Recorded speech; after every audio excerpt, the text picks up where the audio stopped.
Press the bell icon on the YouTube app and never miss another update.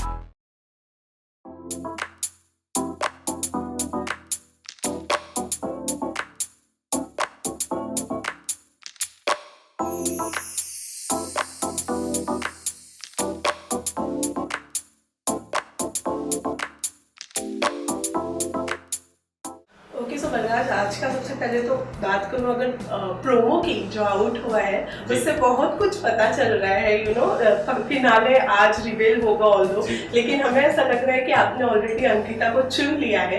कुछ बताना चाहेंगे कि अंकिता ने आपको चुना है कि नहीं? क्योंकि अभी तक जो प्रोमो में हमने देखा है उसके हिसाब से तो आपने इनका नाम लिखा है। अंकिता, आपने इनका नाम लिखा है कि नहीं? रिवील नहीं हुआ। प्रोमो में रिवील नहीं हुआ, वो इंटरव्यू में कैसे रिवील हो जाएगा? इंटरव्यू तो शाम तक के जाएगा ना, आप बताइए। एपिसोड रात को आएगा तो आप पहले चला देंगे तो एपिसोड कौन देखेगा? वैसे ही रेटिंग उतनी कमाल की नहीं है। जो थोड़े बहुत लोग देख रहे हैं उनको सस्पेंस में रहने दीजिए। और आपको लगता है अगर मैं चुनने लायक होता तो अब तक किसी को चुन चुका होता अपनी लाइफ में? क्यों सिंगल बैठा होता? मैं काम करता हूँ, घूमता हूँ, खाना खाता हूँ। जैसे लड़कियों का मामला आता है, टाइम फिश वाला मामला हो जाता है। मैं बड़ा वो हूँ, ये सुंदर लड़की वो है। मेरे को तो घर में सब बोलते हैं बंदर जैसी शक्ल है तेरी। अब ऐसी सब बातें करके ना मेरा माइंड जो है वो अभी तुम डाइवर्ट कर रहे हो। तो प्रोमो मैंने देखा नहीं है क्या है, एंड बट हाँ, जो भी हुआ है वो आपको पता चल जाएगा रात को 10:30 बजे। और अगर आप इंटरव्यू कल चलाने वाले हैं तो हम आपको बता देते हैं। मेरी स्माइल क्या बता रही है आपको? आपकी स्माइल तो बहुत कुछ बता रही है, पर फिर भी हम आपके मुंह से सुनते तो अच्छा था। खैर, बहरहाल यू नो, विकास ने कहा था कि अगर आपको विनर बनना है तो पार्टनर चुनना ही पड़ेगा। अच्छा, चुना आपने पार्टनर? विनर बनने के लिए तो नहीं चुना। और ऐसा नहीं बोला था कि हमें ये नहीं बोला गया था कि विनर बनना है तो पार्टनर चुनना पड़ेगा। ये बोला गया था कि बी रियल, सच रहो।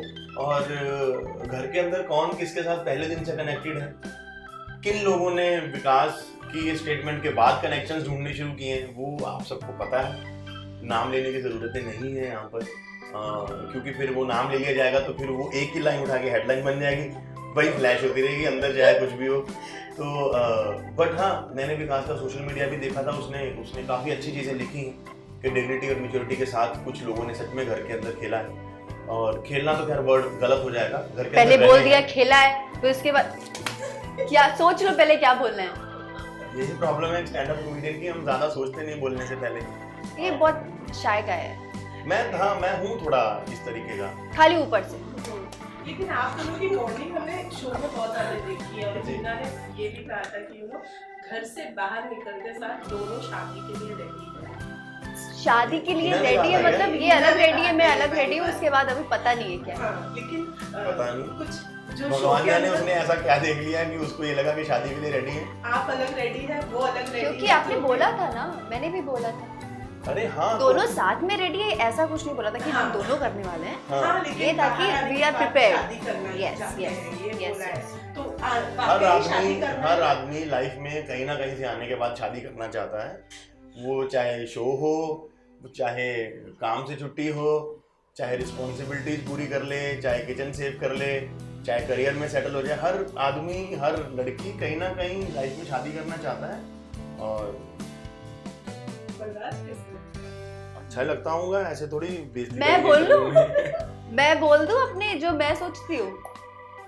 आपको क्या लगता है कि मुझे कैसे लगता होगा? आपने अगर शो में देखा है तो क्या देखा? बहुत अच्छे लगते हैं। वैसे तो बॉन्डिंग आप लोगों की बहुत ही स्ट्रांग है, देखने में बिल्कुल स्ट्रांग है।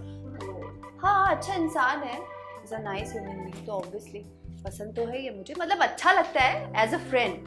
अब क्लियरिफिकेशन नहीं दूंगी मैं, क्योंकि क्या होता है कि आप जो बोलते हो और आपके एक्सप्रेशंस में जो दिखता है वो मैच करना चाहिए। बट मुझे पता है मेरे एक्सप्रेशंस अलग बातें बोलते हैं और मैं अलग बात बोल दूंगी तो फिर खराब हो जाएगा मामला।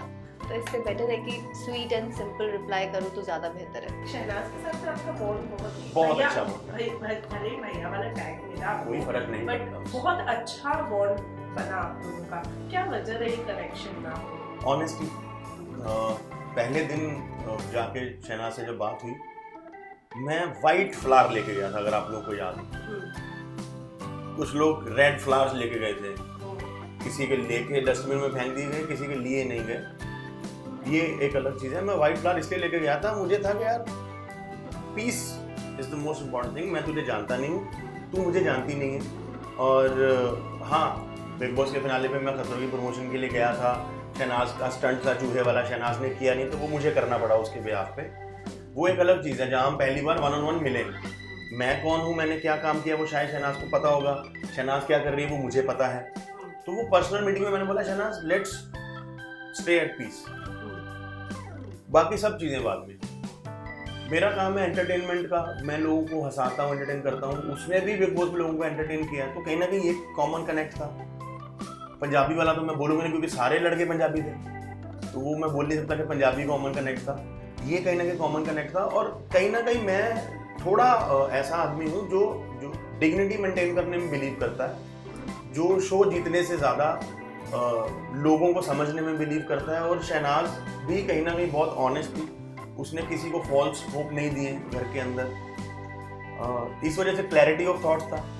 हम लोग एक दूसरे के साथ प्रॉपर डिस्टेंस मेंटेन करते थे, जितना रिक्वायर्ड है उतनी बात करते थे, समझते थे। शहबाज के साथ मेरी बॉन्डिंग बहुत अच्छी हो गई थी, तो उसके साथ भी कनेक्ट होने का जो इतनी अच्छी बॉन्डिंग बनी, उसका रीज़न यही था कि उसको पता था कि इस आदमी के मन में मेरे लिए क्या है, कि अगर मेरे दिल में सिद्धार्थ है तो ऐसा नहीं है कि बंदा फिर भी ट्राई करता रहेगा।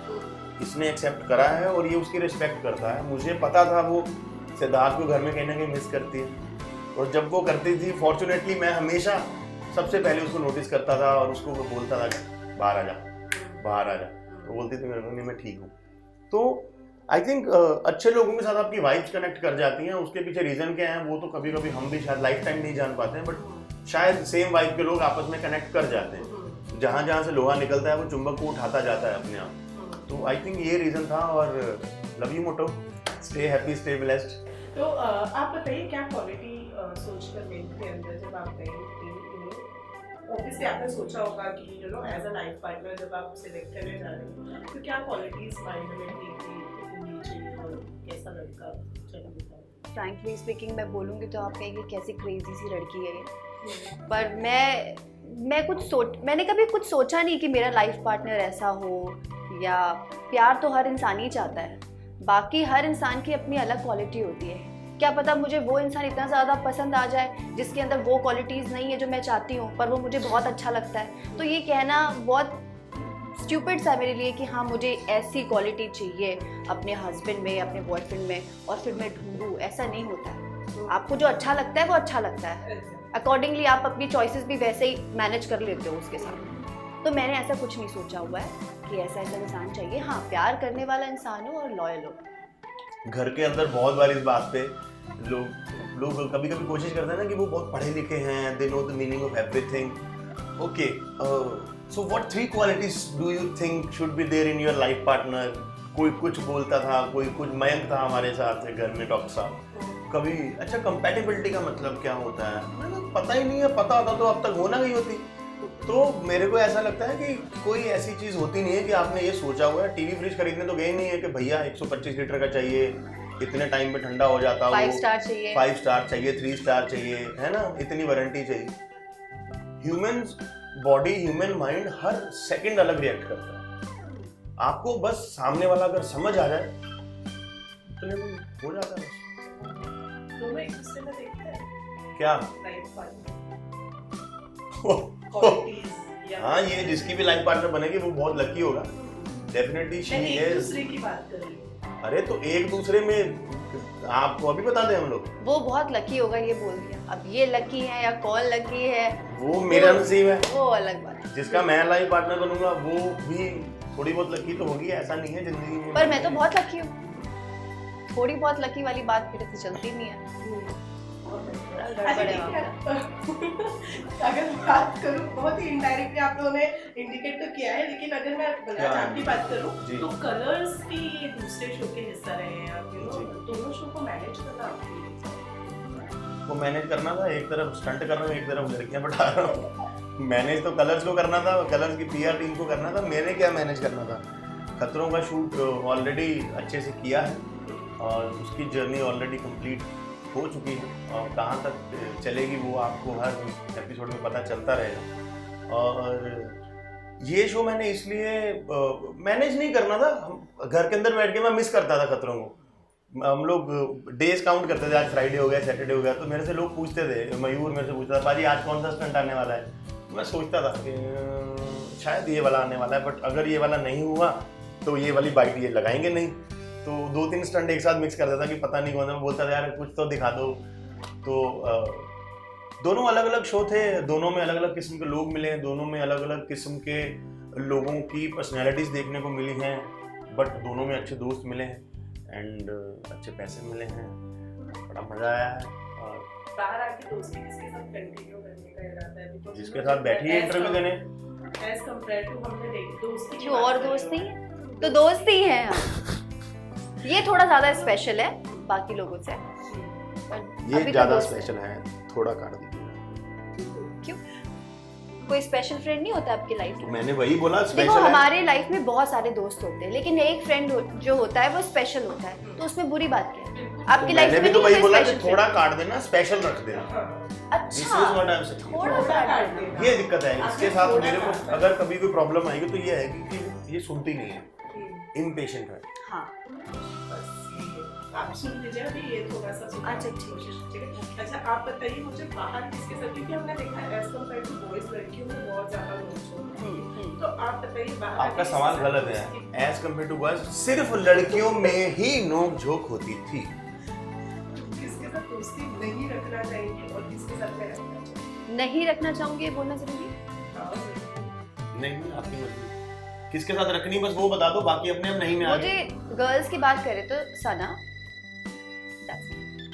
एंड सारे लड़के दोस्त हैं। सना से नहीं रखना सना से रखना चाहूंगी, वो तो चाहूंगी। जान है मेरी। She is a very nice girl, उसने बहुत सपोर्ट किया है मेरा और बहुत ही जेन्युइन फ्रेंड है वो, और मैं चाहती हूँ वो पूरी जिंदगी मेरे साथ रहे। Okay so lastly you know अभी कोरोना की बात है, हम देख रहे हैं आप तो सेफ्टी के साथ आई हैं ऑलरेडी, तो व्हाट डू यू मीन? मैं भी सेफ्टी के आप साथ भी आया आए हूं। हैं सेफ्टी के साथ में। बताइए क्या कुछ यू नो संडे के दिन जनता कर्फ्यू अनाउंस किया है पीएम मोदी ने, आप लोग किस तरीके से अपने आप को प्रोटेक्ट कर रहे हैं, क्या प्रिकॉशंस ले रहे हैं, क्या कहना चाहिए? देखिए जहाँ तक प्रिकॉशन की सवाल है तो जो जो गवर्नमेंट ने बोला है, जो जो एडवाइजरी बीएमसी ने इशू करी है उसको फॉलो करेंगे। सैनिटाइज़र रखा हुआ है, कोशिश करेंगे दिन में जितनी बार भी घर से ज़्यादा ना निकलें, बट जब भी निकलें कम लोगों से मिलें, कम चीज़ों को टच करें और सैनिटाइज करें खुद को, फालतू चीज़ें खाएं ना, भीड़ भाड़ वाले इलाकों में जाएं ना। ऑलरेडी 144 लगा हो तो भीड़ तो कहीं होगी नहीं। तो जो जो गवर्नमेंट ने बोला है, अगर खांसी जुकाम है तो मास्क या टिश्यू पेपर रुमाल का इस्तेमाल करें, और जो गवर्नमेंट बोल रही है वो हमारे पास अपडेट आ रहा है, हम उसको फॉलो करेंगे। And I think Janata curfew एक बहुत पॉजिटिव मूव है। गवर्नमेंट ने लोगों को घरों के अंदर कैद किया नहीं है, उन्होंने बोला है कि बी डिसिप्लिन, खुद घरों में रहिए। तो आई थिंक बहुत ही स्मार्ट, बहुत ही पॉजिटिव मूव है। नहीं तो अगर गवर्नमेंट बोलती कि आपको रहना ही पड़ेगा तो कहीं ना कहीं पैनिक आ जाता है। लोग अनवांटेडली ज़्यादा चीज़ें स्टॉक करना शुरू कर देते हैं, अरे पता नहीं कब तक चलेगा, मार्केट में फिर चीज़ें मिलती नहीं हैं। जैसे मेरे कुछ दोस्त बता रहे हैं कि सैनिटाइजर मार्केट में मिल ही नहीं रहे हैं। तो जिन लोगों ने भी ओवर स्टॉक किया है वो इस चीज़ को समझेंगे प्लीज़। इस चीज़ की सबको ज़रूरत है और सबको चाहिए। आप अपने आप को हाइजीनिक रख के, अपने आप को सैनिटाइज करके, अपने आप को वायरस से फ्री करके उन लोगों से मिलें जो वायरस से संक्रमित हैं तो भी आप सेफ नहीं हैं। तो हर आदमी को आपको ये चीज़ प्रोवाइड करानी पड़ेगी एंड प्रिकॉशंस लेने चाहिए। लाइफ इज़ वेरी प्रीशियस, बार बार नहीं मिलती है, लाइफ में रीटेक नहीं होते हैं, लाइफ में कोई एक्शन कोई कट नहीं होता है, दोबारा शॉट्स नहीं लिए जा सकते हैं। मजाक अपनी जगह है, फनी मीम्स बनाइए, व्हाट्सएप पे मजाक कीजिए, जो मन करता है करिए to stay positive. But serious situation है, एक दूसरे का ध्यान रखिए और वो तभी पॉसिबल होगा जब हम गवर्नमेंट को सपोर्ट करेंगे। और लाइफ बहुत कीमती है, बहुत कीमती।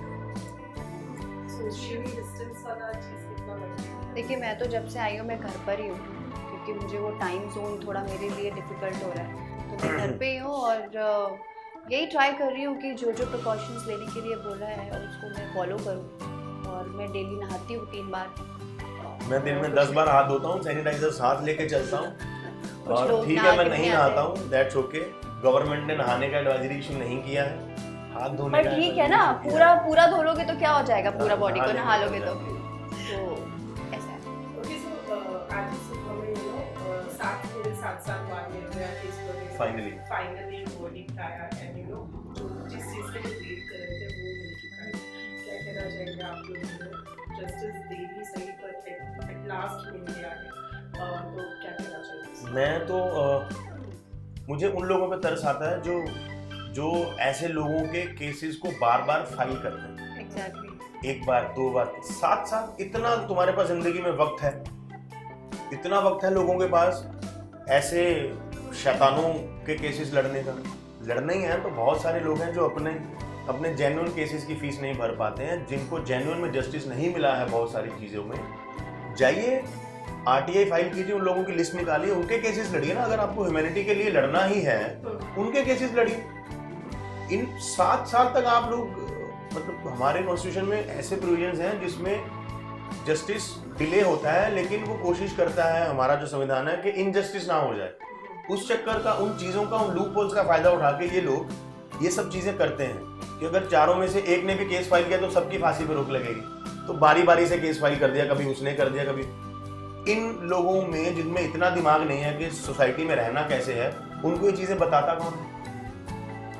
कुछ तो पढ़े लिखे जाहिल लोग होंगे सोसाइटी के अंदर जो ये सब चीज़ें करते हैं। मुझे उन पे तरस आता है। मेरी उनसे एक अपील है कि ऐसे केसेस 7 साल तक नहीं जाने चाहिए। अगर आपको ह्यूमैनिटी की सेवा करनी, ह्यूमन राइट्स के लिए अगर आपको लड़ना है, बहुत सारे लोगों के साथ इनजस्टिस हुआ है, उनकी लिस्ट निकालिए, उनको ढूंढिए, उनके लिए लड़िए। जो होना चाहिए था वो हुआ है और ऐसा ही होना चाहिए। थोड़ा पहले होता तो बेटर होता, ठीक है, देरी से बट हुआ, वो इम्पोर्टेंट है।